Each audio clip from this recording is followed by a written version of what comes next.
asalaamaaleykum mbokki internet yi ñu ngi leen di nuyu di leen sant di leen gërëm ci ni ngeen di teewloo seen site silweb.com ñu koy def rendez-vous émission Agora di dalal ñi nga xamante ni ñooy yëngatu dans le champ politique mais également ñi nga xamante ni dañuy nekk dans les collectivités locales maanaam les véritables acteurs yi nga xamante ni ñooy doxal dëkk bi c'est vrai que campagne électorale oblige ñuy dalal ñi nga xam ne ñuy yëngatu ci wàllu campagne bi ginnaaw honorable député Hélène Tine ginnaaw honorable député Abdou Mbow tey ñu ngi dalal ki nga xam ni mooy Mamadou Makhtar Diouf nekk président wu MAS di mouvement d'action sociale pour un Sénégal émergent di mouvement citoyen boo xam ni dafay teg ay actes citoyens ñu sant gërëm bu baax itam sunu gan bi ndax à chaque fois que ñu woo ko ci ay activités yu mel nii Mamadou Makhtar Diouf dafay wuyu wooteeb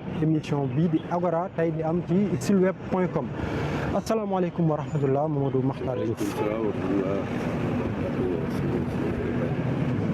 alors dañuy sóobu rek directement ci émission bi comme ni ñu amee habitude di ko def question d'actualité ñu ngi ci élection c'est vrai campagne électorale ci campagne électorale boobu am problème boo xam ni surgiroon na ci muy problème justice jëm ci wàllu Khalifa Sall ak yooyu aujourd'hui la cour de la CEDEAO mu ngi génne décision c'est vrai rejeté un peu li nga xam ne recours yi Khalifa déposé woon mais cela veut donc dire que on aurait pu attendre que tout ce processus-là soit fini avant que ñuy anticiper ndax en pleine campagne électorale décision bi mënoon na favorable à Khalifa Sall nan nga jàngate loolu.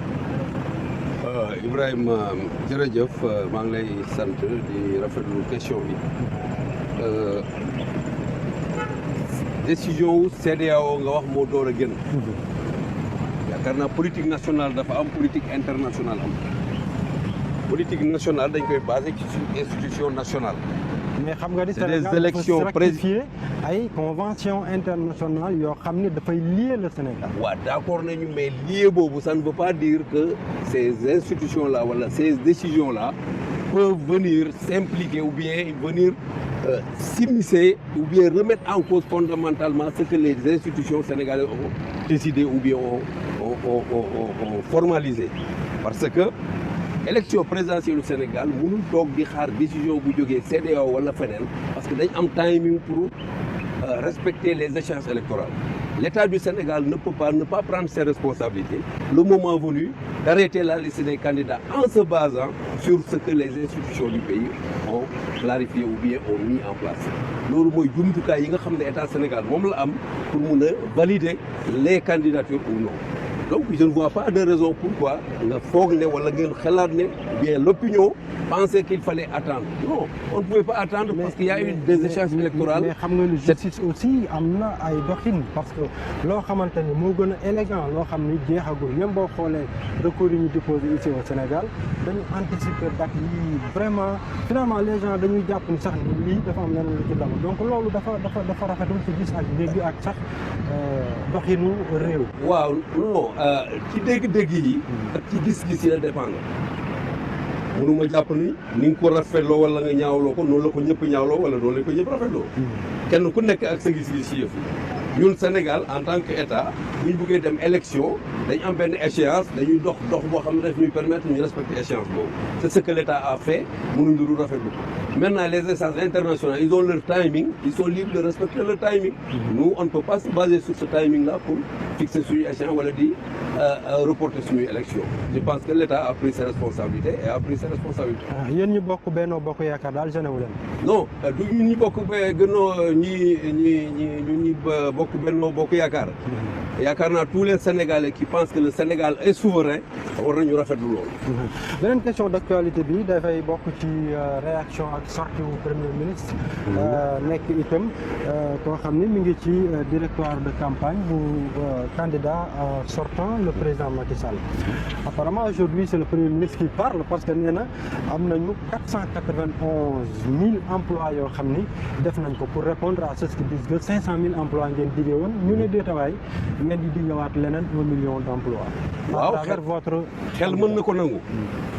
parce que 491 ak 500 boo xoolee différence bi réyul benn. Le président dans son premier mandat sa vitesse et le premier président dans son second mandat les vitesses ne peuvent pas être les mêmes. D'autant plus que quand il venait au premier mandat il y a un temps de latence boo xam ne bi war na ko am pour se lancer réellement dans le travail. Actuellement il est en plein régime il fait que continuer sur la lancée bi mu nekkoon. Donc pour avoir 1 million de travailleurs je pense que war nañ ko mën a gëm war nañ ko mën a yaakaar nit ki aussi mébétam la am yàlla mooy dogal. mais yaakaar naa nag sur 500 boo amee 491 je pense que les gens doivent applaudir au lieu de remettre en cause. te yaakaar naa ne waa Thiès particulièrement moi je pense que toujours je donne l'exemple de Thiès boo génnee Thiès fi mu nekk nii jëm côté Xombol. En 2012, il n'y avait pas des infrastructures industrielles. Actuellement, boo génnee y a au moins 3 industries qui sont sur la route. da ngay xëy di mbëkkanteeg travailleurs yi ñu ngi fees ci tali bi di xëy. kooku sant yàlla la bu région bu nekk mel noonu macha allah yaakaar naa ne mun nañ gëm ne 1 million d'emplois mun nañ ko am. 491 000 emplois feeñul ci jeunesse bi la preuve ñaata Jakarta ñoo fi nekk ñaata jaaykatu café ñoo fi nekk bu amee it sentiruñ ko. jeunesse bi pour man kii dawal Jakarta ak kii jaay café dafay def auto emploi bu ñu xeeb emploi boobu parce que nit ki defoon auto emploi ci beneen domaine moo gën non auto parce que dawal Jakarta mosoo gis suñ ko jàngee auto emploi suñ ko jàng fenn waaw dama ne auto emploi Ibrahima c'est la personne qui décide lan lay def ñàkk pexe rek jaay café sax d'accord naa mais dawal Jakarta moom du métier ñun nag olof dañ naan ñàkk pexe la parce que gis nga ku jaay café ba ëllëg mu xëy taxawal ci lu am solo gis nga ku dawal Jakarta ba suba mu teg fële Jakarta ba dem jël oto di dawali gis nañ ko fi gis nga ku dawal Jakarta ba mu yàgg mu jël paas na dem na à l'étranger wala dem na jëndi bagage ñëw gis nga donc pour man xam nga lu bon kon dawal Jakarta bi ci emploi 491 000 emplois non parce que ça c'est du formel de l'informel yaakaar naa ne bokkul ak li monsieur le premier ministre di wax mais dama bëgg ñu xam ne dawalkatu Jakarta ba comme ni ñuy cité souvent jaaykatu caaf bi benn la auto emploi la ñi ñuy jox par exemple ceux qui bénéficient des bourses familiales am na ñoo xam ne lan lañ ciy jaar lan lañ ko def dañ ciy ubbi table boobu ñu dem ba am ci cantine dem ba am ci boutique par conséquent il y a pas de sot-métier comme on dit. il y a pas de sot-métier. waaw mais dégg fenn fu ñu nee nañu dem yóbbu suñu doom bi mu jàngi dawal Jakarta. non donc du métier. non si les gens se débrouillent pour s'en sortir. c'est-à-dire jamono day dox. Ibrahima ni nga gisee yow xëy na yaa ngi cité ñi ubbi ñi jël Jakarta di dawal. mais waroon nga jël ñi nga xam ne ñii ñu ngi teg ça occupe la jeunesse. ça occupe la jeunesse mais aussi c'est une source de revenu. évidemment parce que li am solo mooy nit ki am source de revenu. ba du dem taxawaalu ci mbedd mi saraxu. wala du dem agressé ji am jom dem liggéey ñax jëriñu. loolu Sénégal loolu la jëm. loolu la bëgg aussi. mais est-ce que emploi yoo xamante ni moo gën a baax su amoon fës bëri est-ce que dinañu xalaat loolu. par exemple parce que j'ai vu des gens. bëri na dañuy jàng amuñu formation amuñu stage ils finissent ñu dem dawali Jakarta. bëri na mënuñu am stage bëri na peut-être da dul fës. parce que ka xëyee fële dem liggéey. mosul liggéey ren mu am liggéey dem liggéeyi. yow Ibrahima mën nga ko bañ a xam man mën naa ko bañ a xam. liggéey bëri na xamul la. parce que boo xoolee nombre d'entreprises yi nga xam ne yu ubbi nañu entre-temps. boo xoolee structures yi nga xam ne yi dans le cadre des infrastructures qui sont construites dans ce pays. tout ça a été source d'emploi dans ce pays. ak yu bëri yoo xam ne yi quand même y a eu pas mal de formation la formation professionnelle a pris une autre allure. Dans le milieu où j'évolue man gis naa comment l'emploi a augmenté parce qu'il y a de nouvelles structures qui sont nées depuis 2012 ak léegi et qui ont augmenté leur volume. ñu fàttali ni ci secteur de mine nga nekk. secteur minier. fi mu nekk nii dans le cadre du pétrole et du gaz il y a pas mal d'entreprises qui viennent s'installer qui cherchent des ingénieurs yu bëri yu doon chômer peut-être aujourd'hui au niveau de l'IST dem nañ ba ingénieurs yi ñu ngi commencé manquer ci dëkk bi et avec les nouvelles formations qu'on est en train de mettre en place, je pense que... ingénieurs yi ñu ngi manqué dugg ci tuuti ñaata manqué ñaata. Non, wala j'ai pas des chiffres. J'ai pas des chiffres exacts pour vous dire que ñaata temps moo manqué, mais moi je sais que li ma xamoon ci ay ingénieurs géologues ñu ne ñu ngi wut liggéey actuellement ak lii nga xam ne dégg naa fi mu nekk ñu ngi wut liggéey, y a une grande différence. kon nag ne ingénieurs yi amagul liggéey jege si la ñu xool ba xam. Et ça c'est pas seulement au niveau des ingénieurs parce que amul structure boo xam ne dina fonctionner avec des ingénieurs seulement.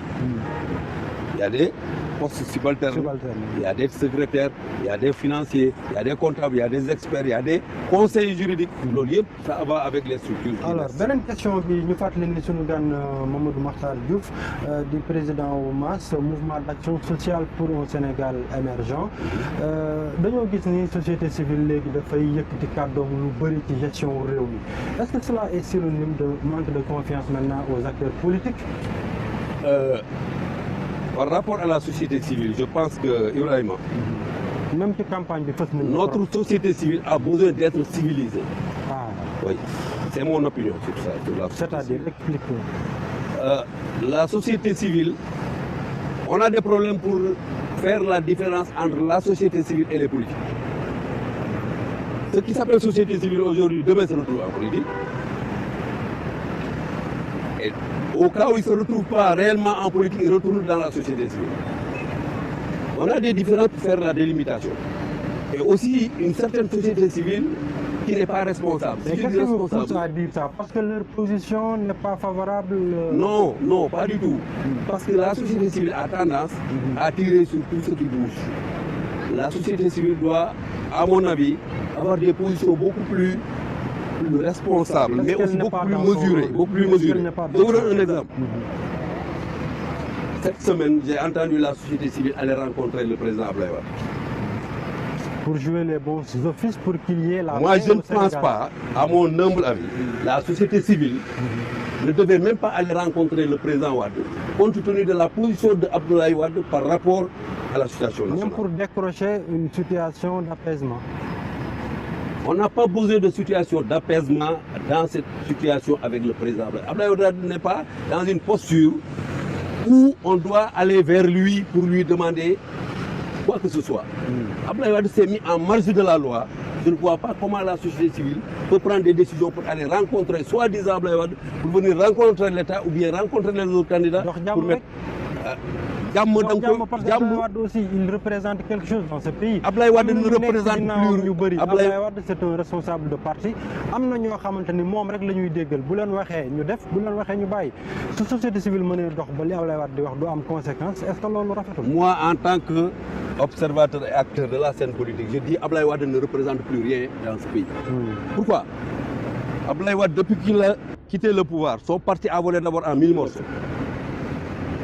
Abdoulaye Wade, ces agents qui sont sur le terrain même ne sont plus en adéquation avec ses positions. Pas plus qu'avant-hier, on a entendu certains de ces teneurs dire on ne peut pas comprendre que si c'est pas Karim, c'est l'apocalypse. kon tey bëgguloon Abdoulaye Wade soutenir leen éventuellement parce que on dégg nañ fi ñu wax ni Wade day soutenir loolu bëggu leen ko puisqu'il ne représente rien. Abdoulaye Wade, je m'excuse vraiment d'avoir d'utiliser ces termes parce que je dirais même le président Abdoulaye Wade parce que c'est un ancien président de la République. li mu waroon a am ci réew mi tey moom moo ko xañ boppam. est-ce que du président Macky Sall la ko ko. non parce que bi muy génn dafa ne ko je suis à tes côtés loo bëgg ma xelal la loolu fi la ñu fekk. on est habitué à Abdoulaye Wade comme je le disais tantôt qui clignote à gauche pour tourner à droite. Abdoulaye Wade mënul wax ne mu ngi ci wetu Macky Sall ba pare tey mu taxaw mu ne dañ leen lakk urne yi wala dem leen lakk bulletin. parce que Macky dafa jàpp moom tëj alors que ñeneen ñoo xam ne ñi ngi joxoñ lu mel ni Karim def ñi ngi taxawal wetu Macky Sall. Abdoulaye Wade aujourd'hui dafa doog a feeñ tey. mais Abdoulaye Wade bu ñu xoolee historique am. boo rappelé woon ne à un moment donné on disait que Abdoulaye ne veut pas de numéro 2. ku nekk numéro 2 demain mu grillé la. C'est aujourd'hui qu'on a compris que depuis qu'Abdoulaye Wade, il n'ouvre la porte que pour son fils. Est-ce que président c'est ça qui est apparu aujourd'hui. ñi ñu war a téye ñu téye leen ñëpp ñi ñu war a bàyyi ñu bàyyi waaye téye ñi ci des nga làq sa ginnaaw. C'est un autre débat. Ce que je veux qu'on comprenne aujourd'hui ou bien li ma bëgg ñu retenir tey mooy. société civile bi lañ nekkoon. Société civile bi il faut que ñu xoolaat seen comportement. il faut ñu xoolaat seen comportement parce qu'il y a des gens qui ne font que vivre de leur langue dans la société civile. Alors, et c'est grave. Alors, La société civile a joué de grands rôles dans ce pays. Mais ce n'est pas la société civile actuelle. Parce qu'il y a des gens qui n'attendent que ces situations pour... Mais moi, je n'ai pas vu un grand danger dans la situation électorale. Des gens de la Perse, du calibre de Alioutine lancent des... Mais à les entendre parler, la ville, le pays va brûler demain. Alors que ce n'est pas le cas. Ils sont en train d'alarmer les gens, d'alerter inutilement les gens. Alors, le pays est en paix. Nous commençons la campagne électorale, Dougouti. By société civile, on était dans les questions d'actualité. D'accord, comme vous voulez. ñaari fan des ci élection yi Benno Bokk Yaakaar candidat am seen xel dal na. J'ai pas compris. Man ni ndax candidat wu Benno Bokk Yaakaar. waaw ñeen seen xel dal na ci moom. À 2-3 jours de la présidentielle. suñu xel dal na bu baax sax. Pour plusieurs raisons. Parce que man gëm naa ne les Sénégalais ils sont matures. Gëm naa ne c'est pas les Sénégalais qui occupent les médias pour parler matin et soir ou bien les réseaux sociaux. C'est eux qui vont faire l'équilibre des choses. Et le Sénégalais qui est chez lui, dans son salon, qui est en train de regarder la télévision et qui est en train de voir ce qui se passe à l'intérieur de ce pays, doit voter pour le président de la République. Pour la simple raison que le président est en train de changer la physionomie du Sénégal. Nous, on est à Dakar ou à Thiès, on se contente de dire Réumi doxul. Vous sortez de Thiès, il y a de nouvelles routes, il y a de nouveaux axes routiers, même si ce n'est pas goudronné, c'est des axes en hivernage, les gens ne pouvaient pas passer. Maintenant, les gens passent à tout moment. Il y a de l'eau un peu partout dans certaines parties. Dans un court délai de 7 ans, il y a de l'électricité un peu partout. Combien de centrales solaires ont été mises en place? Combien d'autoroutes, de kilomètres de routes ont été faites? Combien de nouvelles écoles ont été construites dans le monde? Combien d'abris provisoires ont été passés en dur? C'est vrai. Comme je dis, et le président en est conscient. Il est allé chercher de l'argent pour que sur la deuxième phase du PSE, lépp loo xam ne lii xalaat nañ ne lu ñu waroon def la te xajul ci première phase bi ñu mun ko yeggali donc loolu jàpp naa ne te comme on dit ñeneen ñi ñu ngi dégg gisaguñu mais au moins kii war nañu ñu gis et je pense que lim ñu woon ñu gis doy nañu et que war nañ ci mun a baser pour jox ko un deuxième mandat pour mu yeggali liggéey li mu wane bokk na ci yaa ngi wax centrale solaire Médina Dakar am na centrale solaire mais les populations environnantes bénéficier wuñ ci ba mu yëkkati seen cadre di wax ñu ne non centrale la boo xam day produire pour le moment les populations ne sont pas directement concernées c'est ça les. waaw xam nga yàgg nañu gis. loolu benn la beneen bi ci des mooy wala ma baxee la nga àgg. non non non allez-y. beneen bi ci des mooy institution yaa ngi yànq. Assemblée nationale, chambre d'enregistrement pour certains du corps, parce que mode d'élection, la majorité gouverne, fait ce qu'elle veut. Et aussi, ça fait partie du bilan. D'accord. D'abord, pour le problème électrique de centrale solaire, il y a une haute tension, rombo na tel de bi manifester courant bi dafay tim suñu léegi amuñu courant. Donc, un programme, un plan de travail. Centrale bi mënuñ ko ubbi barki démb village yëpp jot ci de la mais comme centrale bi ubbeeku na puissance bi yokku na xalaat nañ ne képp ku fa taxaw ku fa war a soxla courant autour état du la ko xañ la preuve récemment on a eu 600 milliards yu jógee ci États-Unis nga xam ne yooyu ko dara lu dul fu courant bi yegguloon ñu fexe yeggal ko fa parce que la puissance est là, il y a le transport qui reste. Et l'autre, il y a le président, directeur général Sénégal, M. Makhtar Cissé, qui fait un très beau travail depuis qu'il est là. Il y a l'autre priorité, mais wax na ko waxati ko. Bon nag nga xam ne wax dëgg yàlla wax na la nekki bu la diggee añ war nga ko mën a yaakaar. te ñooñu xam nañ ne dañuy yëglu. xam nga manifestation yu bëri temps yi lan la dégg nañ ne PSE mu ngi ñëw te gis nañ PSE 1 li mu def ñi ci jot ñu ne nañ yëglu pour PSE 2 bu ñëwee bañ ñoo fàtte. du question xalaat wala bañ peut-être au contraire dañ naan yow président Macky Sall yoo lañ ci yaakaar loolu mooy PSE 2 ñu bañ ñu fàtte. donc dañu njàng mu bëri jafe-jafe bëri coow. des xam nga ci institutions yi. waaw. À propos des institutions. Il n'y a pas une œuvre humaine parfaite. Et puis, l'un la ñuy wax Assemblée nationale, qu'on se dise la vérité. C'est valable ici, c'est valable dans les grandes démocraties, c'est valable partout. Parce que nous devons améliorer ba mu gën a baax. Amélioration bi ça vient avec le temps. parce que civisme rek la ñu war a def. non defal na xam nga ñan la. nit ña la. C'est les gens. ñañ fay yóbbu. ña fa nekk. ku leen tànn. ñun ñoo leen tànn ñu les Sénégalais. non c'est les non ñun Sénégalais ñoo leen voté. nous sommes des Sénégalais mais les ñoo leen voté c'est le peuple qui les a élus. ñoom c'est les députés du peuple. waaw wala déet. dëgg la de. yow bu ñu la proposé nangu woo bu ko voté vous n'êtes pas obligé de voter pour quelqu'un. waaw mais donc ñun ñoo leen voté. mode élection bi aussi ne permet pas aux populations da ngay voté ba pare ñu tegal la maire doo xam ne kii la votel loolu aussi war ngeen cee wax. waaw loolu je pense que waaw loolu je pense que c'est en cours. Il y a une réforme réellement qui doit priorité du ngeen ci jublu. non bul tudd priorité xam nga priorité Sénégal lan la. nañu lekk nañu naan nañu am courant nañu jàngeegum nañu faju. ñaata nit a lekkul ba mu doy ñaata nit a naanul ba mu mandi ñaata nit a jàngiwul bu baax. waaw ñaata nit a feebar fajuwuñu. waaw loolu da ngay seet ba 2012 ña daanul fajoo daanuñu lekk ak actuellement ñi daanul faju wala daanuñu lekk boo defee statistique xam nga ne am na changement bu rëy am na changement bu mag. léegi pour revenir à ces institutions la démocratie ci suñu entendement day rester toujours la démocratie mooy lan un problème est venu teg nañ ko on discute te juboon nañ ci lii xayrul ñu adopté lii juboowuñu ñu voté ñi nga xam ne ñi ñoo d'accord ci lii voté ñi nga xam ne ñoo d'accord ci leneen voté ça a toujours été comme ça et ça restera toujours comme ça tant qu'on parlera de démocratie. Donc moi je ne vois pas de raison pourquoi ñuy xalab Assemblée nationale. Mais alors c'est une majorité mécanique. Parce que man ba ma di Maxtaar ba léegi maa ngi dégg ñu ne c'est une majorité mécanique. Peut-être un jour mécanisme boobu ngeen di wax. ça va se dérégler. Mais je dis que l'essentiel mooy non changement du changement mode élection. Dama jàpp ne. xam nga boo déggee ñu ne parce que dafa am majorité moo tax mais là ça y va même de la stabilité d'un pays pour que une majorité qui est là puisse gérer le pays boo xamee ne suba kolli nañ ko mu jóg beneen majorité ñëw gérer le pays mais mënuñu teg dans un pays une assemblée boo xam ne lu président wax ñu ne du ci dal fu ñu jëm. alors yéen a ngi dégg yeneen candidats yi yeneen ñeent yi Idrissa Seck Sonko Ousmane El Hadji Sall Issa ak Madické Niang jiit ngeen de parce que ils donnent des propositions aux populations ñu ngi wax ak gaañ yi. c'est-à-dire suit tiitu leen. par rapport aux autres candidats. mais bien sûr ak pertinence du discours yeeg yooyu. non xëy na yow yaa sentir pertinence mais man dans les discours que j'ai écouté man sentiruma pertinence. parce que xam nga lu ci gën a bëri. dinaa def nangam ak nangam. sans wax nooy koy defee. xam nga loolu c'est un problème. Les gens doivent se poser la question mais kii nee na dina def nangam ak nangam mais bu ñëwee nan la koy defee waxuñu ko. leurs programmes sont évasifs. mais am na ci ñu koy wax de.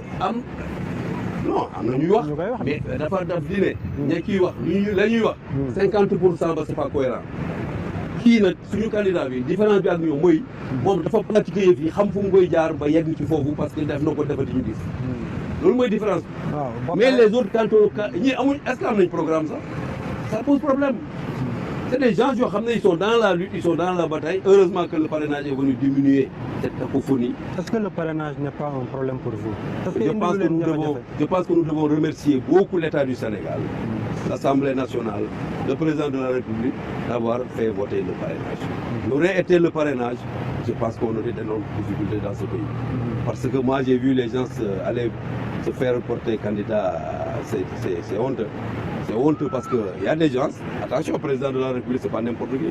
Moi, j'ai toujours été pour le parrainage bien avant que le parrainage ne soit voté. Parce que le Sénégalais, mais tout Sénégalais doit pouvoir prétendre à la présidence de la République. Les 14 millions de Sénégalais, oui, chacun peut prétendre parce que nous n'avons pas de bloquer. Ah, mais chacun est libre. Comme chacun est libre, on est 14 millions, il faut qu'il y ait un filtre. Lolo, mon père, vous le faites, non? Si. Parce que nous, nous avons des gens qui ne bloquent pas, mais lolo, ban droit la présidence dans tout État, État bu nekk dafa war a jël ses responsabilités à un moment donné. C'est pas parce que segg nañ kii wala segg nañ kii parce que moi je dis Ibrahima, quelqu'un qui va être président de la République, qui n'arrive pas à remplir les conditions exigées par le parrainage au niveau du Sénégal, c'est-à-dire 63 000 au minimum dans cette région du Sénégal, mais il y a problème. Même si dans la démarche, il y a de bonnes idées humaines. Xam nga lu tax y a danger au Sénégal. Xam nga lu tax y a danger si jamais pas parrainage.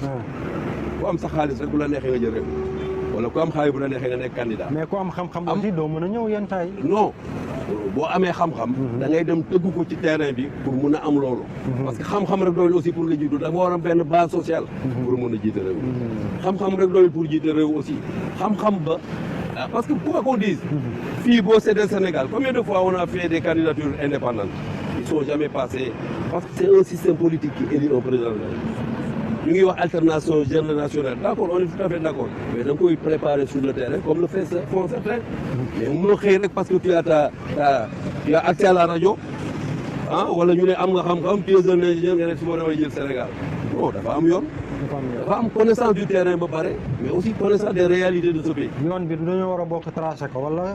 yoon bi tracé nañ ko ba mu leer nañ. dafa leer yoon bi da nga ciy jaar wala nga bañ ci jaar mais yoon bi leer na. alors li ñu dese bëriwul Makhtar ban message ngay lancer les populations surtout que aujourd'hui on parle de élection yu dal na ku nekk dem voter dem toog parce que loolu c'est important. Les Sénégalais yàgg nañu voter dans le calme. Il y a des forces occultes qui peuvent semer, qui peuvent avoir l'intention de semer l'anarchie. maa ngi ñaan Sénégalais ñu bañ leen a déglu bañ leen trop ñaan état sénégalais parce que xam naa ko mais dina taxawaay bi war ci affaire yi élection yi mel ni mu war a damay ñaan Sénégalais yu xam ne am ma may la wala bu ma ñëwee dinaa la jox ak am ci yel ñu benn. Njëgu Bambey tuuti teew. Njëgu Bambey tuuti teew nañ jàpp ci biir teew bañ a yaakaar ba léegi ñëw parce que xamuñu et puis président benn mandat la bëgg benn mandat ak li mu def yëpp ak tout ce qu'il y a dundee nga ne nañu jàpp ci li teew te bañ a yaakaar. non li teew dafa baax li teew bu jagut. li teew moo baax moo tax ma ne la. li teew rafet na ñi ci téye yaa ngi sànq ne yenn yi ça n'engage que la personne qui le dit boo nee li teew dafa baax est-ce que keneen du la tontu ne la loolu ça n'engage que vous. waaw keneen mën na am beneen xalaat mais dafa am ñoo bëri ñoo xam ne dañu détourner seen xalaat par un certain système de communication intox bi dafa bëri actuellement dans les médias intox bi dafa bëri ci campagne bi intox bi bëri na ci réseaux sociaux yi nañu toog bu baax ñu réfléchir ils ont encore 2 ou 3 jours pour réfléchir nañu xool fi ñu jëlee 2012 fi ñu président Macky Sall jëlee 2012 fi mu ñu andi tey jii non seulement dans les villes mais aussi vers les campagnes parce que campagne bi boo gisee mu am solo boy ñun ñëpp fa lañ jógee ñëw dañ amoon yéene bu rëy pour campagne ba ñu def fa yenn yi yàlla may ñu doole pour ñu def Macky Sall ñëw defal ñu yooyu et par conséquent yaakaar naa ne kenn ku nekk war na mën a gis sa bopp ci résultats yi nga xam ne président def na te président ku dal la ku tey la ku yaru la Sénégal yëpp accepté nañ ko boo waxee ñu ne mal gouvernance c'est pas quelque chose qui s'acquiert d'un coup te xam naa ne moom ku gëm bonne gouvernance la te avec un deuxième mandat vous verrez que ku gëm bonne gouvernance jërëjëf Mamadou Makhtar Diouf ñu fàttali ni yaa nekkoon ganu émission Agora ci seen émission Agora kon ci seen site silweb.com mu doon loo xamante ni plaisir la pour partager ak yow plateau ñu fàttali itam mbokki internet yi ne ñu ngi leen jox daje ba beneen seen émission Agora ànd ci ak ñi nga xam ne waa Clap Africa l'équipe technique dirigée par Didier Papiska ñu sant ko gërëm ko yow itam sant la gërëm la ci wuyu si duwaay itam ci pertinence su réponse yi yéen mbokki internet yi ñu jox leen dox daje ba beneen émission Agora incha allah.